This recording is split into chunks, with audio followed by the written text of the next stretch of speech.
ಮಾನ್ಯ ಮುಖ್ಯಮಂತ್ರಿಗಳಾದ ಸಿದ್ದರಾಮಯ್ಯನವರು ಯಾವಾಗಲೂ ಸೋಷಿಯಲ್ ಜಸ್ಟಿಸ್ ಮತ್ತು ಇಕನಾಮಿಕ್ ಪ್ಯಾರಿಟಿಯ ಬಗ್ಗೆ ಮಾತಾಡ್ತಾರೆ. ಯಾವಾಗಲೂ ಸೋಷಿಯಲ್ ಜಸ್ಟಿಸ್ ಅಂದರೆ ಸಾಮಾಜಿಕ ಸಮಾನತೆ ಮತ್ತು ಆರ್ಥಿಕ ಸಮಾನತೆ ಬಗ್ಗೆ ಯಾವಾಗಲೂ ಮಾತಾಡ್ತಾರೆ. ಆದರೆ ನಾವು ಇತ್ತೀಚಿನ ದಿನಗಳಲ್ಲಿ ನಾವು ನೋಡುವಾಗ ಆರ್ಥಿಕ ಸಮಾನತೆ ಮತ್ತು ಸಾಮಾಜಿಕ ಸಮಾನತೆ ಎಲ್ಲಿಂದ ಬರಬೇಕು? ಶಿಕ್ಷಣದಿಂದನೇ ಬರಬೇಕು, ಬಿಟ್ರೆ ಯಾವುದೇ ಸ್ಕೀಮ್ನಿಂದ ಇದು ಬರಲಿಕ್ಕೆ ಸಾಧ್ಯ ಇಲ್ಲ. ಯಾಕಂತ ಹೇಳಿದ್ರೆ ಭದ್ರ ಬುನಾದಿ ನಾವು ಈಗ ಬೇರೆ ಕಂಟ್ರಿಯಲ್ಲಿ ಡೆವಲಪ್ಡ್ ಕಂಟ್ರೀಸ್ ಅಲ್ಲಿ ನೋಡಿದ್ರೆ PUC ತನಕ ಅಂದ್ರೆ ಅವ್ರೇನು ಪ್ರೈಮರಿ ಎಜುಕೇಶನ್ ಅಂತ ಹೇಳ್ತಾರೆ, ಅದು ಎಲ್ಲ ದೇಶಗಳಲ್ಲಿ ಫ್ರೀ ಆಗಿ ಸಿಗ್ತಾ ಇದೆ ಮಕ್ಕಳಿಗೆ. ಈಗ ನಾವು ನಮ್ಮ ದೇಶದ ಎಜುಕೇಶನ್ ಸಿಸ್ಟಮ್ ನ ಬಗ್ಗೆ ಮಾತಾಡೋದಾದ್ರೆ ನಾವು ವಿಶ್ವದಲ್ಲಿ 54ನೇ ಸ್ಥಾನದಲ್ಲಿ ಇದ್ದೇವೆ. ಪ್ರೈಮರಿ ಎಜುಕೇಶನ್ ನಲ್ಲಿ ನಾವು ಏನು ಕ್ವಾಲಿಟಿ ನಾವು ನೋಡ್ತಾ ಹೋದ್ರೆ ನಮ್ಮ ದೇಶ 54ನೇ ಸ್ಥಾನದಲ್ಲಿದೆ. ಮತ್ತೆ ನಮ್ಮ ಈಗ ಪ್ರೈವೇಟ್ ಸ್ಕೂಲ್ ನಲ್ಲಿ ನಾವು ನೋಡ್ತಾ ಇದ್ದೇವೆ, ಕಮ್ಮಿಯಿಂದ ಕಮ್ಮಿ 40,000ದಿಂದ 50,000 ಫೀಸ್ ತಗೊಳ್ತಾ ಇದ್ದಾರೆ ಇಲ್ಲಿ ಮಂಗಳೂರಲ್ಲಿ. ಸಾಧಾರಣ ಯಾವುದೇ CBSE ಅಥವಾ ICSE ಸ್ಕೂಲಿಗೆ ಹೋದ್ರೆ 40,000ದಿಂದ 50,000 ರೂಪಾಯಿ ತನಕ ಫೀಸ್ ಇದೆ.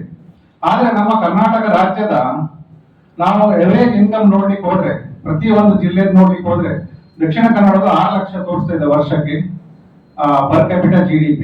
ಅದೇ ತರ ನಾವು ಬಿಜಾಪುರ, ಗುಲ್ಬರ್ಗ ಈ ಕಡೆ ಎಲ್ಲ ಹೋದ್ರೆ ಬರೇ 1.5 ಲಕ್ಷ 2 ಲಕ್ಷ GDP ಇದೆ. GDP ಎಲ್ಲ ಪರ್ ಕ್ಯಾಪಿಟಲ್ ಇನ್ಕಮ್ ಇದೆ. ಸೊ ಅಲ್ಲಿ ನಾವು ಎಲ್ಲ ಸರ್ಕಾರಿ ಶಾಲೆಗಳ ದುರವಸ್ಥೆ ನೋಡ್ತಾ ಹೋದ್ರೆ ಅಲ್ಲಿ ಮಕ್ಕಳ ಶಿಕ್ಷಣದ ಪರಿಸ್ಥಿತಿ ಏನು ಅನ್ನುವಂಥದ್ದು ನಮ್ಗೆ ಬಹಳ ಚಿಂತೆ ತರುವಂತ ವಿಷಯ ಆಗಿದೆ. ಯಾಕಂದ್ರೆ ದಕ್ಷಿಣ ಕನ್ನಡದಲ್ಲಿ ಕೂಡ ಸರ್ಕಾರಿ ಶಾಲೆಗಳ ಸ್ಥಿತಿ ಬಹಳ ಕೆಳ ಸ್ಥಿತಿಯಲ್ಲಿದೆ.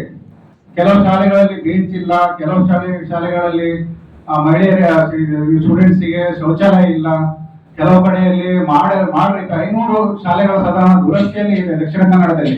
ನಾನು ಕೆಲವು ಡಾಟಾ ನಿಮ್ಮ ಮುಂದೆ ಇಡ್ತೇನೆ. ಈಗ ನೋಡಿ, 4 ವರ್ಷದಲ್ಲಿ ಪೇಪರ್ ರಿಪೋರ್ಟ್ಸ್ 3617 ಸರ್ಕಾರಿ ಶಾಲೆಗಳು ಬಂದಾಗಿದೆ. ಇದು ಗವರ್ಮೆಂಟ್ ಡಾಟಾ. 3617 ಸರ್ಕಾರಿ ಶಾಲೆಗಳು ಬಂದಾಗಿದ್ದಾವೆ. ಇದೇ ತರ ನಾವು ಮುಂದಕ್ಕೆ ಹೋದ್ರೆ ನೋಡಿ, ದಕ್ಷಿಣ ಕನ್ನಡದಲ್ಲಿ ಸರ್ಕಾರಿ ಶಾಲೆಗಳಲ್ಲಿ 1800 ಹುದ್ದೆ ಖಾಲಿ ಇದೆ. ಯಾರು ಬಡವರ ಮಕ್ಕಳು ಎಲ್ಲಿಗೆ ಹೋಗಬೇಕು? ಈಗ ಎಷ್ಟೋ ಜನ ಕೂಲಿ ಕಾರ್ಮಿಕರಿದ್ದಾರೆ, ರಿಕ್ಷಾ ಚಾಲಕರಿದ್ದಾರೆ, ಬಸ್ ಡ್ರೈವರ್ ಇದ್ದಾರೆ, ಕಂಡಕ್ಟರ್ ಇದ್ದಾರೆ, ಮೀನುಗಾರರಿದ್ದಾರೆ. ಇವರಿಗೆಲ್ಲ ನಾವು 55,000 1 ಲಕ್ಷ 2 ಮಕ್ಕಳು ಇದ್ದವರು ಹೇಗೆ ಫೀಸ್ ಕೊಡಬೇಕು?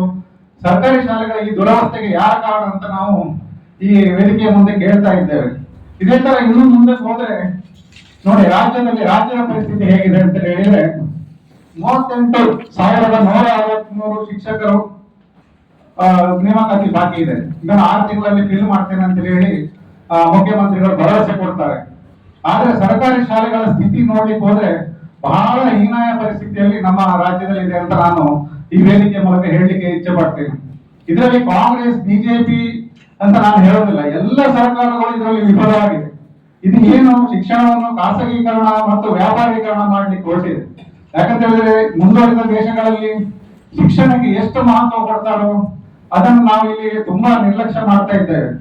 ಅದೇ ತರ ನಾವು ರಾಜಕೀಯ ಪಕ್ಷಗಳು ಮಾತಾಡೋದು ನೋಡಿದ್ರೆ ಚಂದ್ರಬಾಬು ನಾಯ್ಡು ಅವರು ಹೇಳ್ತಾರೆ, ನೀವು ಇನ್ನು 3ನೇ ಮಕ್ಕಳನ್ನು ಹೆತ್ತರೆ ನಾನು 30,000 ಕೊಡ್ತೇನೆ, 4ನೇ ಮಕ್ಕಳನ್ನು ಹೆತ್ತರೆ 40,000 ಕೊಡ್ತೇನೆ ಅಂತ ಹೇಳ್ತಾರೆ. ಇವರಿಗೆ ಹೆರಿಗೆಗೆ ಸಾಕಾಗ್ತದ? 30,000 ರೂಪಾಯಿ 3ನೇ ಮಕ್ಕಳ ಹೆರಿಗೆಗೆ ಸಾಕಾಗ್ತದ? ಇನ್ನು ಎಜುಕೇಶನ್ ಕೊಡೋದು ಹೇಗೆ? ಮತ್ತೆ ಇನ್ನೂ ನಾವು ಕೆಳಮಟ್ಟಕ್ಕೆ ಇವರು ಎಲ್ಲಿವರೆಗೆ ಹೋಗಿದ್ದಾರೆ ಅಂತಾನೆ ಹೇಳಿದ್ರೆ, ಇತ್ತೀಚಿನ ದಿನಗಳಲ್ಲಿ ನಾವು ಶಾಲೆಗಳಲ್ಲಿ ರಾಜಕೀಯ, ಈಗ ನೋಡಿ ಇವರೆಲ್ಲ ನಮ್ಮ ಉಡುಪಿಯ ಇವರು ಹೇಳ್ತಾರೆ, ಶಾಸಕರು ಹೇಳ್ತಾರೆ ಇಸ್ಲಾಮೀಕರಣ ಆಗ್ತಾ ಇದೆ ಅಂತ ಹೇಳಿ. ಅದೇ ತರ ನಮ್ಮ ಭರತ್ ಶೆಟ್ರು ಮತ್ತೆ ವೇದವ್ಯಾಸ್ ಕಾಮತ್ ಹೇಳ್ತಾರೆ, ನಾನು ಶಾಲೆ ಕೊಡ್ತೇನೆ ನಿಮ್ಗೆ, ಕೇಸರಿ ಶಾಲೆ ಹಾಕೊಂಡು. ಇದು ಮೊತಾಲಿಕ್ ಅವರು ಹೇಳ್ತಾರೆ, ನಾನು ಕೇಸರಿ ಶಾಲೆ ಹಂಚ್ತೇನೆ ಅಂತ ಹೇಳಿ.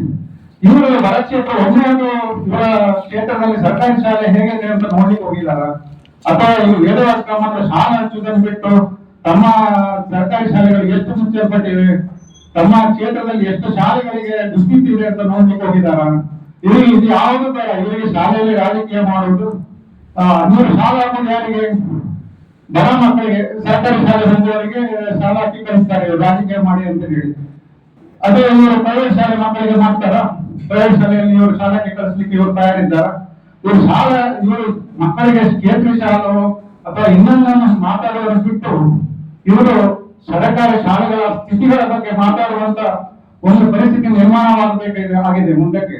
ಯಾಕಂದ್ರೆ ಹೇಳಿದ್ರೆ ನಾವು ಬಡವರು ಮತ್ತೆ ಕೂಲಿ ಕಾರ್ಮಿಕರು, ರಿಕ್ಷಾ ಚಾಲಕರು, ಬಸ್ನ ಡ್ರೈವರ್ ಅಥವಾ ಕಂಡಕ್ಟರ್ಗಳು, ದುಡಿಯುವ ವರ್ಗ ಎಲ್ಲರಿಗೂ ಈ ಸರ್ಕಾರಿ ಶಾಲೆಗಳಿಂದ ಅನುಕೂಲ ಆಗ್ಬೇಕು.